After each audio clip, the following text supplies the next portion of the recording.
watching me from. Alright, this is Act of God's Captive into Call of the Captive's Diary, episode 32, season 3, written by Precious Chinwe Obialor-Ukazim. Alright, so I think we have left Uchenna. Yes, we've left Uchenna and Emeka. Now we are with Johnson and Joy. So Johnson came home with good fish, expecting something, but something else met him. Yeah. So now let's continue to see how the journey went. How? He asked. I thought it's supposed to have ended between yesterday and today. Is it not a 4 days flow? He added with all seriousness. Yes, it's usually 4 days for me, but there's a little changes in this one. I am still seeing the flow even after the usual 4 days, she told him. So what could be the cause? He asked, feeling disappointment. Are you sure everything is okay in your body? He asked. I'm okay.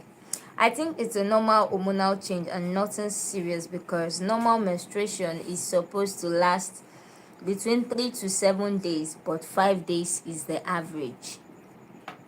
But I started noticing these changes in my cycle about after birth. Sometimes it comes with heavy flow that lasts longer, up to 5 days, and sometimes 4 days, but I believe by tomorrow the flow will stop, she explained calmly, and he sighed. Oh, sorry, Johnson. No show for you tonight. No show. So what am I going to do now? This thing is hungry, oh. Hey, God. I actually thought Johnson have repented, but you better play with it so I can sleep, he told her, referring to his erected manhood. He lay down on his back while facing up, then brought out his standing manhood and said to her, be touching it, he told her, taking her by the hand and placing her hand on his fully engorged penis. She looked at him and smiled while stroking his manhood gently and lovingly. He had repeatedly told and taught her how he loved to be pleasured, and she always tries her best to meet up with his expectation in satisfying him. Making a ring with her thumb and her index finger around the base of his shaft, she lay beside him and gently squeezed his manhood, retaining blood in his penis and boosting his pleasure. Using her other hand in a fisted grip to pull up and twist at the head of his penis, she caressed it gently, then increased the pace firmly, as if she's trying to pull it out of his body, going from the base to the tip, and he moaned out loud in excitement. Being fully erect, helpless in her hands, and at her mercy, he thanked her for getting it right at the right spot, while urging her to continue while she kept stroking it from tip to base, pulling his foreskin back to reveal his soft pink tip. Touching the pink tip of the penis, being the most sensitive part of his penis, sent shivers down his spine, and he went wild, moaning as she held and rubbed it softly with her fingers. Her fingers being very wet with his precum, the fluid or liquid that squeezed out of his penis at Arosa. She rubbed his penis firmly with her formed hands, and he cried in enjoyment as she rubbed it harder and harder until his foreskin started secreting seminal fluid in ejaculation, his joints making vocal sounds as his muscles feels relaxed.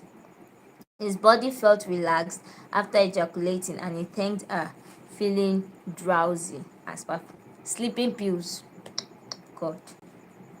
Thank you, sweet, he told her, his eyes closing. I really needed this, he added, and she was happy that he was satisfied, though she felt aroused too in the process of satisfying him, but there is nothing she can do about it, as she personally does not like the idea of having sex during menstruation.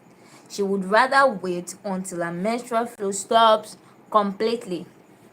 Why not go and wash up before sleeping, she told him, watching him as sleep was overpowering him.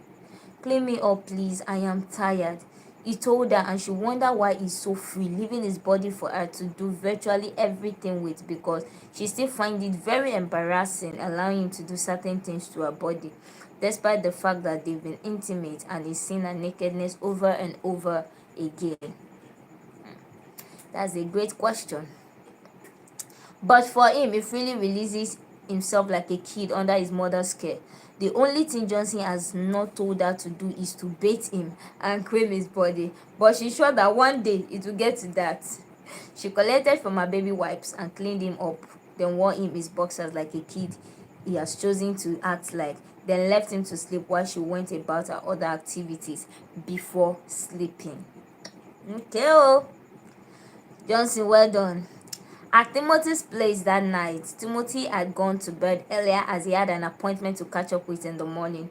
But something was bothering Mary, and she wanted to discuss it with him. When the atmosphere is calm and herself is in a good state of mind, she tapped him to wake up at 12 a.m. on the dot and said, "Babe, please, I'm sorry for disturbing your sleep, but there is something bothering me and I want to talk to you about it." She told him, and he dragged himself up to sit and hear what she had to say. "Thank you for giving me your ears," she started and continued. "Babe, what I want to say may not